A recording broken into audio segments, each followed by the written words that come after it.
नमस्कार मित्रांनो, पुन्हा एकदा आपल्या चॅनलमध्ये सगळ्यांचं स्वागत आहे। आज आपण पुन्हा एक बाजीगरकडे आलेलो आहे, NK निलेश खोडवे। तर त्यांची रेसिंगची लाईन आहे, म्हणजे रेसिंग कबूतर ते नेहमी रेसिंग मध्ये उतरवतात आणि त्यांचे कबूतर खूप भारी आहेत। ते विनर पण आहेत आणि खूप मोठे छंद म्हणजे जोपासलेला आहे त्यांनी लहानपणापासून, म्हणजे 5वी 6वी पासून, म्हणजे 5 वर्षाचे असल्यापासून त्यांनी हा जपलेला आहे। आज आपण त्यांचे कबूतर पण बघणार आहे आणि त्यांची माहिती पण घेणार आहे। मित्रांनो, खास महत्वाचं काय असतं की माणसाने आपले छंद पण जोपासायचा आणि लाईफस्टाईल पण जगायची असते। या आजच्या काळामध्ये ना काम करणं खूप महत्वाचं आहे आणि आपलं छंद जोपासणं हे खूप अवघड असतं। तर त्यातलेच हे बाजीगर आहेत ज्यांनी घर पण सांभाळलेले आणि कबूतर पण खूप खास असे सांभाळलेले आहेत। तर आज आपण त्यांची मुलाखत पण घेणार आहे आणि कबूतर पण बघणार आहे। चला मग तर बघूया यांचे ढाबळ। चला तर मित्रांनो, हे निलेश सर, नमस्कार। नमस्कार। तर यांची ढाबळ आहे, तर आज आपण यांची माहिती घेणार आहोत। तर निलेश सर, तुम्ही काय करता, म्हणजे किती वर्षापासून करताय तुम्ही? किती वर्षापासून करता तुम्ही? माझ्या वयाच्या 5 वर्षापासून, म्हणजे 6 वर्षापासून माझा छंद आहे कबूतर। आणि तुम्ही पहिले कुठे राहायचं? म्हणजे पहिलं माझं घर स्वतःचं नव्हतं। 2017 साली मी स्वतःची जागा घेऊन घर बांधलं, खास कबुतरांसाठी।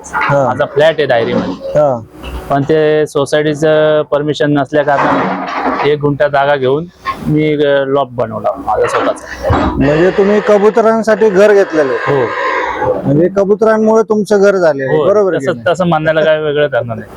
तुम्ही या कबुतरांसाठी किती स्ट्रगल केले, म्हणजे काय काय त्रास झाला तुम्हाला? इथून आता माझ्या मित्रांचे लॉफ्ट आहेत, एकाचा लॉफ्ट आहे चरवलीमध्ये।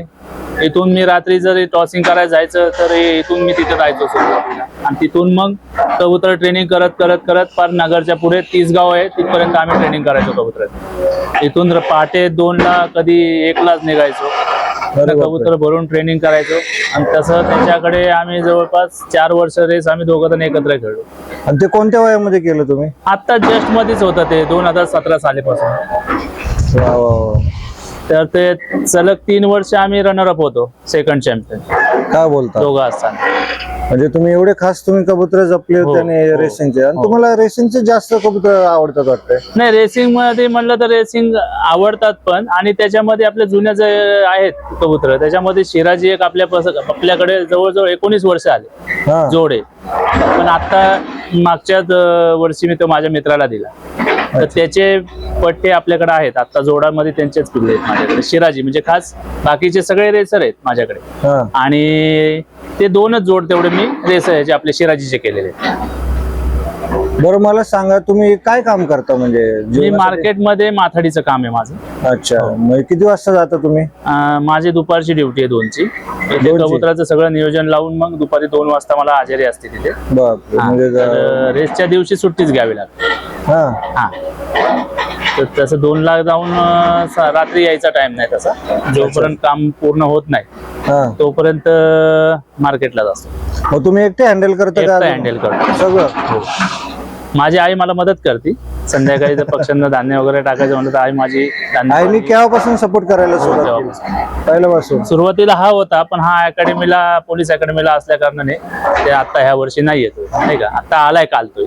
याचं नाव काय, म्हणजे हा कोण आपला? हा माझा म्हणजे शेजारीच, म्हणजे मित्रच आहे, आशिष जगताप नाव आहे त्याचं। अच्छा अच्छा। आता पोलीस भरतीचं ते याच्यामध्ये होता, करतोय? हो, आताच कालच त्याचं ग्राउंड झाले, काल मुंबईचं ग्राउंड देऊन तो आलाय रात्री। अरे वा वा। तर योगायोगाने आता शूटिंग मध्ये, आता त्याला म्हणलं ये बाबा ये बरं। बरं आहे, त्याला पण शुभेच्छा, त्याचं पण सिलेक्शन हो।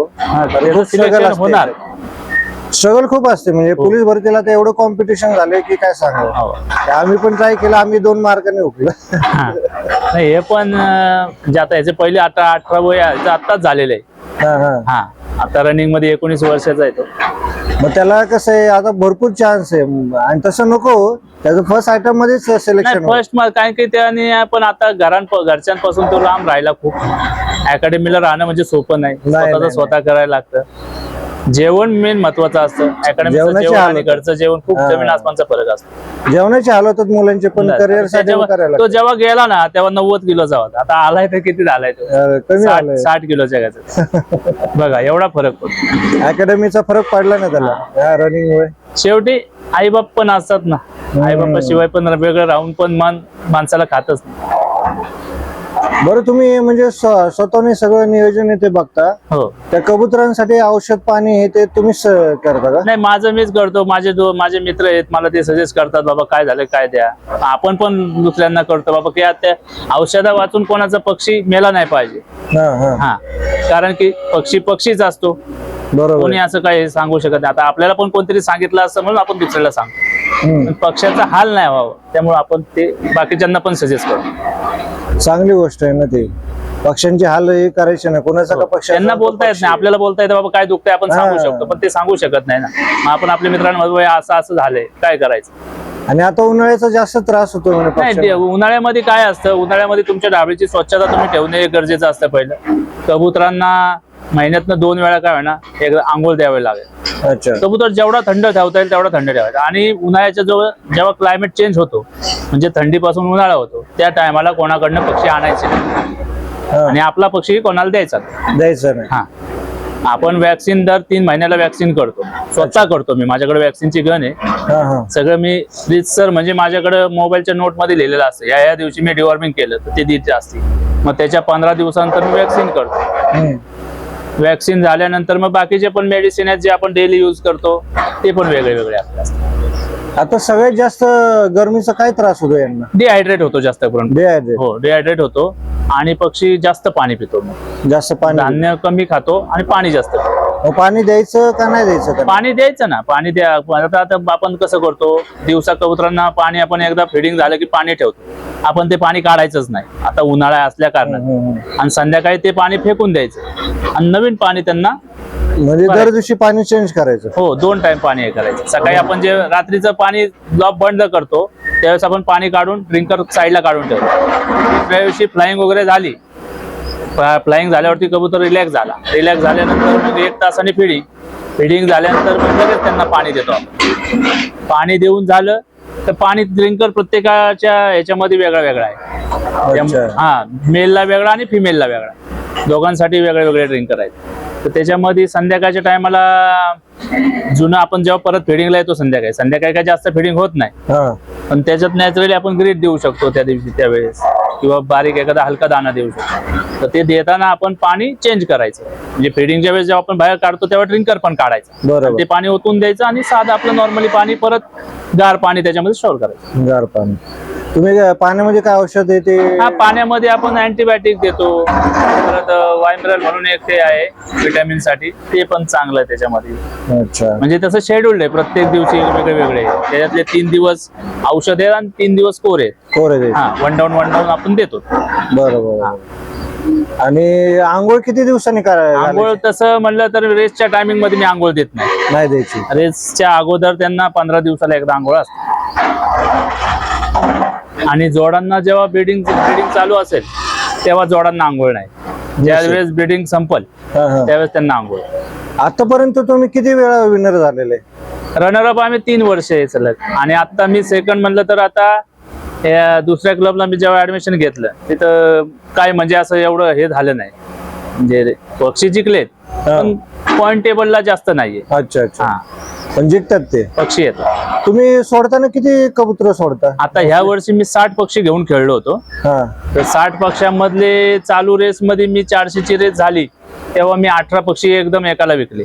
18 पक्षी विकले? ते 10 फिमेल आणि 8 मेल एकदम पक्षी चालू मला आले. म्हणलं आता नाही एवढं काय, कारण की आमच्या क्लब मध्ये ट्रॉफी सोडलं तर काहीच नाही. म्हणजे बक्षिसामध्ये बाकीच्या क्लबला कसं गाड्या आहेत, काही कोणी सोनं ठेवतं, कोणी चांदी ठेवतं, काही अंगठ्या ठेवल्या होत्या मागच्या वेळेस. आणि गाड्या आता बाकीच्या क्लबला गाड्या आहेत. हो, फर्स्ट सेकंड थर्डला. तसं आमच्या क्लबला काहीच नव्हतं. म्हणलं मग खेळून तरी काय उपयोग आहे, मग पैसे करावं म्हणलं. मग पैसे केले. असं चांगलं आहे ना. म्हणजे पैसे का होईना. आणि या वर्षी असं म्हणलं तर रेस सीझन तसा पॉप्युलर पुण्यासाठी खास नव्हता, कारण की लॉस फॅक्टर खूप जास्त होत. का बरं? काय क्लायमेटचा दोष देऊ शकतो आपण त्याला. यावेळी उन्हाळ्यात लवकर आले असं वाटतं. उन्हाळा लवकर आला आणि जो मे महिन्यात जो पाऊस झाला होता ना ते घातक ठरला आपल्यासाठी. त्यामुळे तर आहे ना अवकाळी पावसामुळे. कारण की असा कोणी नाहीये पुण्यामध्ये आजच्या ह्याच्यामध्ये आजच्या डेटला की त्याचे पक्षी लॉस नाही झाले असं. आता सगळ्यांचे? माझे अख्ख्या रेस मध्ये 20 पक्षी आतापर्यंत माझे 700 खेळलो मी. 700 मध्ये 500 ची रेस मी खेळलो नाही. 400 वरतून डायरेक्ट जम्प आउट मी 700 ला दिला. 15 पक्षी टाकले होते. 7 पक्षी माझ्या आज घरी आहेत.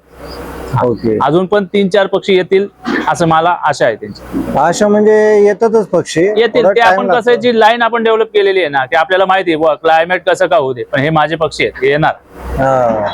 तो कॉन्फिडन्स तुमच्याकडे आहे ते बरं हा. झालंय. तेच. आणि तुमचे पक्षी आणि नक्कीच आता येतील. जे आलेले पक्षी आहेत ते पण माझं बोलणं चाललंय, मला ते सेल करायचे होते. त्यातले मी 2 पक्षी ऑलरेडी सेल पण केलेत, कारण की ते आधीच सेल केले होते मी. हा, हा. पण त्यांना म्हणलं होतं बाबा येऊ द्या, आल्यानंतर घेऊन जावा, नाही का. आणि ते योगायोगाने आले सुद्धा. कितीला गेले आपले? ते पक्षी मी त्यांना दिले 13,000 रुपयांनी, कारण की ते रेस खेळायच्या अगोदर डील झाली होती. हा, हा, हा. आता रेस खेळलेले पक्षी आहेत मी 15,000 रुपयांनी एका संघ माझं बोलणं झालं होतं. वा. तर त्यांनी आपल्याला ऑफर 10 ची दिली होती. म्हणजे 10 ला आपल्याला नाही परवडत. नाही नाही. हा, तर आता Racing आमचे चे 1000 चे एवढे रेस कमी याच्यात व्हायचं चान्सेस आहेत. जर नाही गेले तर मग 1000च्या रेस साठी आपण ते 6 पक्षी सोडणार आहे, ते 5 पक्षी सोडणार आहे. तरी सगळ्यात जास्त महागडा कोणता गेला तुमचा पक्षी? हा, सगळ्यात महाग पक्षी कोणता गेला? माझ्याकडे आता सगळ्यात महाग म्हणलं तर म्युलिमन्स आहे. आधी एक होतं जॅन थिलन एक होता, एक फिमेल होती. आणि त्याच्यामध्ये ते आताच घडीचा म्हणलं तर म्युलिमनचाच बेल्जियमचे मेल घेतलेले आपण, हा, हा. तो महागाचा आहे. वा. तो मेल घेतला होता आपण 40,000 रुपयाला, आणि त्याचा ट्रान्सपोर्टेशन चार्जिंग आपल्याला 17,000 रुपये लागला. वा. एवढं भारतले. मग तुम्ही त्यांची ब्रीडिंग पण करता? ब्रीडिंग करून त्यांचे चिक जे आहेत ना आपण सेल करतो. ते आता त्याच्यामधले बुकिंग आहेत त्याचे आता म्हणजे फर्स्टच त्याचा क्लच चालू आहे. आता तरी 15 दिवसात ते येतील बाहेर. 15 दिवसात ते आपण ज्याच्या संघ आपल्या डील झाली त्याला ते देणार आहे. मग त्यांना बच्चे कितीला देता तुम्ही? म्हणजे जे एनएल म्हणजे आपण म्हणाल ना फर्स्ट जनरेशन, हा. फर्स्ट जनरेशन आपण देतो 12 ते 15,000 पर्यंत एक पिल्लू. चांगलं आणि आहे. सेकंड जनरेशनला आपण काय करतो 5,000 7,000 अशा हिशोबाने देतो. म्हणजे आता जर मित्र आपल्या जवळचा असेल तर आपण त्याला 5,000 रुपये देतो. हो. जर मित्रापासून थ्रू कोणाकडून असा आला त्याला 6,000 7,000 रुपये देतो. आज आपल्याकडे म्युलिमनचे 5 जोड आहेत. हो. हा, त्याच्यामध्ये बांगलादेशचा एक डायरेक्ट इम्पोर्ट आहे, एनएलचा एक इम्पोर्ट आहे आणि बेल्जियमचा एक इम्पोर्ट आहे. असे 3 जोड इम्पोर्ट आहेत आणि 2 सेकंड जनरेशनचे, फर्स्ट जनरेशनचे. तुमच्याकडे चांगलं कलेक्शन आहे. आता टोटल किती असेल तुमच्याकडे? आता म्युलिमनचे माझ्याकडे 5 जोड आहेत, ग्रिझलचे 2 जोड आहेत, आणि सॅडल आता कापूसचे तर जास्त आहे ना, तर कापूसचे जोड आपण 4 केलेले आहेत. त्याच्यामध्ये येलो सॅडलचे 2 केलेत, एक चेकर सॅडल मध्ये एक आहे आणि एक रेड सॅडल मध्ये. आणि जे आपले आवडते जे आहेत जे जुने शिराजी ते 2 जोड आहेत. शिराजी तुम्ही खास तुमच्यासाठी ठेवले? माझ्यासाठी, कारण की ते माझ्या आता एका मित्राला दिले सुद्धा आहेत मी 2 पिल्ल. तो खूपच मागत होता मला दे म्हणून, त्याला 2 पिल्ल दिले सुद्धा होते. कारण की कसं रेसच्या टायमिंग मध्ये त्यांना आपण हे करू शकत नाही ना, म्हणजे फ्लाइंग घेऊ शकत नाही त्यांची. मग त्यांना मग त्या टायमामध्ये आपल्या पिल्ल निघले होते ना, तर त्यामुळे त्याला 2 पिल्ल त्याला दिले. आता त्याच्याकडे चालू आहेत ते. आणि त्यांची खासियत अशी आहे की आजपर्यंत त्यांच्यातलं एक पिल्लू सुद्धा पडलं नाही कोणाला. काय बोलता? हो. आणि त्यांची ट्रेनिंग माझ्या रेसर कबुतरांबरोबर मी शिक्रापूर पर्यंत केलेली आहे. वा वा. 4 होते माझ्याकडे, 4 एका जोडाचे 4 पिल्ल होते. बाकीच्या वेळेस मी ते ड्रॉप ठेवतो. 8 महिने आपलं आता झालं ब्रीडिंग सीझन, आता माझा संपत आलेला आहे, शेवटचाच क्लच चालू. त्यानंतर 8 महिने त्यांना आराम द्यायचा. हो, पूर्ण आराम 8 महिने. म्हणजे शिराजी पण तुम्ही रेसला उतरवले? रेस म्हणजे आपण ट्रेनिंग असं करतो ना, त्याच्यामध्ये आपण सोडलेले. तरी किती किलोमीटरची केली तुम्ही? ते आता आपल्याला शिक्रापूर पडतं, बाय रोड जरी म्हणलं तर बाय रोड आपल्याला ते 40-42 किलोमीटर आहे. चांगले की तुम्ही म्हणजे त्यांना ट्रेन चांगलं करताय. आणि ते विकले सुद्धा होतो मी. आता नंतर मला असं मध्यंतरी एक काळ होता असा, कामाचा लोड खूप असल्यामुळं मी विकले पण होते ते माझ्याकडे रिटर्न आले. अरे तुम्ही खूप म्हणजे लहानपणापासून कबुतरांचा पक्ष्यांचा खूप तुम्ही छंद केला, वाढ केली, त्यांच्यामुळे तुमचं घर झालं. आणि तसं म्हणलं तर यांच्यामुळे तुम्ही सक्सेस झाला. पण काही मध्ये असं पॅच असेल की जो तुम्हाला आठवत असेल की तुम्ही पक्षी आणि घर असं? नाही, काय होतं सुरुवातीला काय होतं, सुरुवातीला आम्ही तिथे फ्लॅटमध्ये जेव्हा होतो तेव्हा आम्हाला विरोध होता. म्हणजे फ्लॅटच्या टेरेस जे असतं ते सामायिक मध्ये होतं, त्याच्यामध्ये सोसायटीचा चेअरमन होते. चेअरमन म्हणले की तुम्ही वरती टेरेसला काही नाही करू शकत, तुम्हीच नाही कोणीच नाही काय करू शकत म्हणजे ती कॉमन आहे सगळ्यांसाठी, तर तुम्ही तिथं पक्षी वगैरे पाळू शकत नाही असं त्यांनी बोलले. तेव्हापासून मग ते डोक्यातच होतं. म्हणलं मग तेव्हा काय केलं, मी मित्राच्या इथं केलं. मग त्या मित्राचं आपलं काय पटलं नाही, मग दुसऱ्या मित्राकडे केलं. मग त्या दुसऱ्या मित्राचं आपलं बी काय पटलं नाही. मग शेवटी मग डोक्यात एकच टार्गेट होतं की आता आपण स्वतःचं आपलं करायचं. मग काय करायचं, तर जागा घेत. त्यावेळेस इकडे जागा स्वस्त होती. 2017-16 साली जागा घेतली होती. त्या टायमाला जागा घेतली की जागा ज्या दिवशी घेतली त्या दिवशी मला इथे एक कबूतर सापडलं. काय बोलतो? एक तिथे मागे पेटी आहे बघा, हा, ती हा. पेटी तेव्हाची आहे. त्या अच्छा. पेटीमध्ये काम चालू असताना त्या पेटीमध्ये कबूतर वा ठेवलं. वा वा. आणि त्याच्यामध्ये एक रेड कलरची फिमेल होती, तिला आम्ही मेल आणला होता. एक मेल आणला तर तिने नेमका त्यावेळेस जारदा पट्टा दिला होता. मग आहे ती पेटी अजून तशीच ठेवलेली आहे तिथे. आज 8 वर्ष आले. एक आठवण म्हणून तुम्ही ती जपून ठेवलेली. नाही आता आहे म्हणजे ते एक आठवण आपण ठेवतो ना आपण जुन्यामध्ये, किंवा तर आपण आहेच. काय करून आलोय पण. तर ती पेटी अजून आहे बघ. त्याच्यानंतर आपण लॉफ्ट भरपूर केले, भरपूर बदलले. जसं नाही का थोडं कम्फर्टेबल नाही वाटलं मग बदला.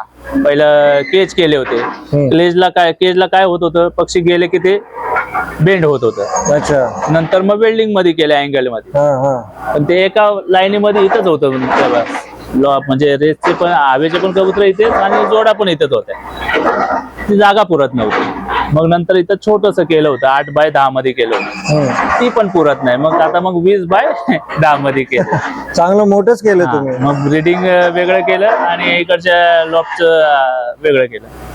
तरी किती खर्च आला असं सगळं करायला तुम्हाला? जे नवीन बनवले होते मी ब्रीडिंग केज, हे त्याची साईज आहे 2x3. जे आता सगळ्या पुण्यात म्हणलं तर एवढा कप्पा कोणाकडेच नाही. मोठा केला का तर कम्फर्टेबल आपण सोडत नाही आपल्याला कामाचं तासामुळे. एकदा फिडिंग त्यात टाकलं, पाणी टाकलं तर काय टेन्शन नाही. संध्याकाळी आलं की थोडंसं फिडिंग, थोडं पाणी परत माझी आई करायची संध्याकाळच्या टाइम. हा, तर त्यावेळेस त्याला आले होते 92,000 रुपये खर्च टोटल सेटअपला. 15 केज आहेत. 15 केजला 92,000 रुपये टोटल खर्च आला. म्हणजे लाख वगैरे पर्यंत गेलं तुमचं सगळं, पत्रे बित्रे ते सगळं वेल्डिंग. चांगला खर्च केला म्हणजे, चांगलं केलं म्हणजे. त्यांच्या आशीर्वादाने झाले म्हणले होते. काय त्यांना काय करायचं आता इथून पुढे इन्कम सोर्स म्हणून पण त्याच्याकडे बघायला काय वागू नाही आता. ते तर चालूच असतं. कारण की छंद करता करता तुम्ही थोडंफार विकू शकता आणि त्याचा प्रॉफिट घेऊ शकता. हो, आता पण जेव्हा आता मला पुढच्या वर्षी माझं बांधकामाचं नियोजन आहे. हे शेजारचे जे आणि हे दोन्ही मिळून माझंच आहे ना. तर माझं नियोजन आहे की 4 मजली आता इथे बांधकाम करायचं, नंतर मग 2 वर्ष थांबून मग परत रेस करायची. तोपर्यंत काय केलं, मग ते जे आपले जुने होते रेसिंगचे, जे आता म्हणजे आता काय होतं की आपल्याला आता कलरचं थोडंसं येत आलं, त्यामुळे आपलं आपण प्लेन वाले विकायचं हे केलं. पण ते पण चांगले होते, पण विकायचं हे केलं नाही का, की त्याला मागणी बाबा देताना कोणी रेसवालाच घेऊ शकतो तो. हो ते आहे. आता कलरचं म्हणलं तर कलरचा कोणीही घेतो माणूस. आता पण आपल्याला कलरचे मागतात, म्हणून आपण थोडंसं म्हणलं कलरकडे हे करू. आपण कलरचे पण रोहित यांच्याकडे पण कलर बघितले होते, मी टाकलं त्यांचा ब्लॉग इथे. त्यांच्याकडे पण छान कलेक्शन झालं. तुम्ही एकदा जाऊन या, त्यांचं कलेक्शन खूप भारीतलं. कोणाचं? रोहितचं. ठीक आहे, ठीक आहे भाऊचं. ते पण आमचे चांगले मित्र. त्यांना म्हणजे कसं आहे, त्यांच्या 3 वर्ष मागे लागलेलं त्यांनी दिलं नाही, कारण ते समोरच येत नाही.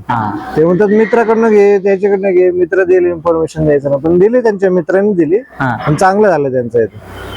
तर आता मित्रांनो, आपण यांचे कबूतर बघूया. कारण यांचे कबूतर खूप खास आहेत आणि सगळे रेसर टॉपचे, म्हणजे रेसिंग खेळलेले आहेत आणि खेळतात ते अजून. आणि ते आपण आता ते बघणार आहोत. चला तर बघूया आपण यांचे कलेक्शन. चला. हा कोणता आहे? ही चेकर फिमेल आहे. हिचा रिंग नंबर आहे B2620. ही मागच्या वर्षी पण प्लेसमेंट आहे.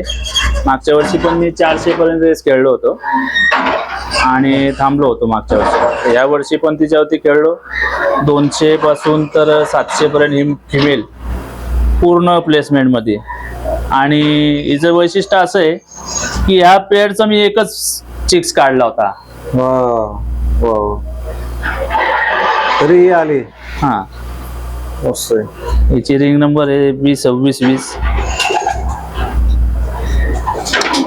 EPM आहे 2024. मागच्या वर्षीच आहे. रिंग नंबर सांगितली नाही तरी चालतंय. आपलं कसं आहे, तुमचा तो कोड आहे ना त्यांचा.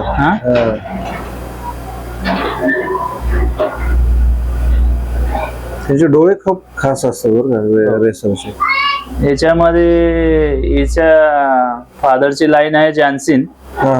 आणि आईची लाईन आहे डिवोर्ड. आई इम्पोर्ट आहे. अच्छा. बाप पण जनरेशन असेल. स्टेबल चांगलं आहे आपण. हा. मोस्टली फिमेल घेऊन खेळतात का मेल घेऊन खेळतात? फिमेल घेऊन खेळतात जास्त करून, पण मी फिमेल माझ्याकडे 22 होते, पण मला वन टाइम एका गिराईक आलं होतं, मी डायरेक्ट घेऊन टाकलं. अरे पहिल्या 5 दिल्या होत्या, नंतर 10 दिल्या. हा माझा मागच्या वर्षी नाही खेळला, मागच्या वर्षी ब्रीडिंगला होता हा. त्याच्या मागच्या वर्षी म्हणजे 2023 ला हा 700 पर्यंत प्लेसमेंट आहे. हो. याचं नाव ठेवलंय माझ्या मुलाच्या नावावरतून, रुद्रा म्हणून. उलट रुद्रा म्हणून नाव ठेवलं याचं मी.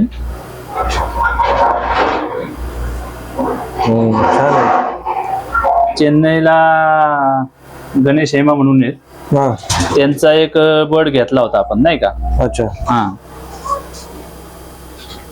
तर बर्ड घेतला होता माझ्या मित्राने, श्रीकांत भोसले म्हणून आहे.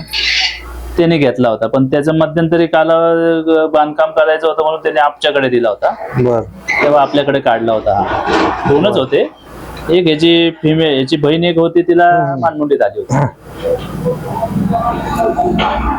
मागच्या वर्षी ब्रीडिंगला होता तो. आता त्याचा मुलगा पण होता रेसला त्याच्याबरोबर. मुलगा अजून काय आला नाही, पण त्याचा येईल. त्याची फर्स्ट रेस आहे का ती? हा, त्याच्या मुलाची म्हणजे 200 पासून तो खेळला, आता 700 पर्यंत खेळला पूर्ण. हा, मग त्यामुळे थोडा टाइम लागेल, पण येईल तो घरी. हा 700 ला मागच्या वर्षी 700 ला यंग बर्ड मध्ये आहे विनिंग. हा तेव्हा यंग बर्ड होता ना. आणि मागच्या वर्षी त्याला ब्रीडिंगला घेतला होता.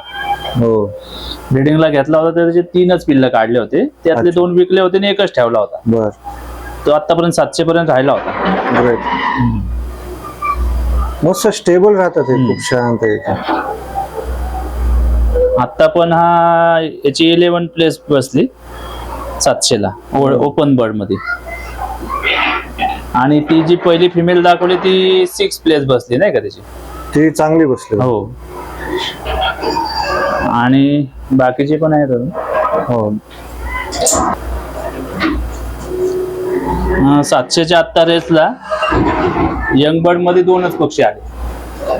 त्याच्यामध्ये एक जावेद म्हणून आहे आमच्या क्लबला, त्याचा आला फर्स्ट, आणि सेकंड म्हणलं तर माझा.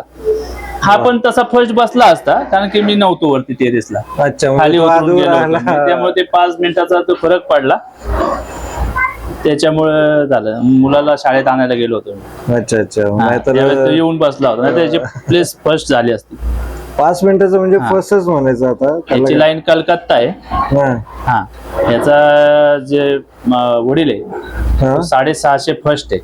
बापरे. हा, कलकत्त्याला संजय दास म्हणून आहेत, त्यांच्याकडनं घेतला होता. विजय दास. हा, संजय दास. हा. मग ते कलकत्त्याचे आहेत का? हा, दास. हो हो, त्यांच्याकडून घेतला होता आपण. हे सख्खे दोघं भाऊ 700च्या रेसला सोडले होते आपण. त्यातला एक आलाय, एक आला नाही अजून. येईल. लाईन चांगली आहे पण. हो, कलकत्ताच येतो आपण, लाईनच त्याला कलकत्ता म्हणतो. त्यामुळे क्वालिटी पण मस्त आहे. ते ह्याला आता आपल्याला मागत होते, हा एकच दे म्हणून नाही का. लोक कितीला मागत होते? त्यांची ऑफर होती 15,000 रुपये, पण माझी अपेक्षा होती 25,000. का मला ह्याची ब्रीड करायची होती म्हणून मी 25 म्हणत होतो. 25 पण खूप कमी आहे म्हणलं ना, तरी 25 खूप कमी आहेत. कारण की हा एकच पक्षी असा आहे की यंग मध्ये आलेला आहे, आणि दुसरा ते जावेदचा एक आहे, बाकी यंगचे आले नाही. एक नंबर.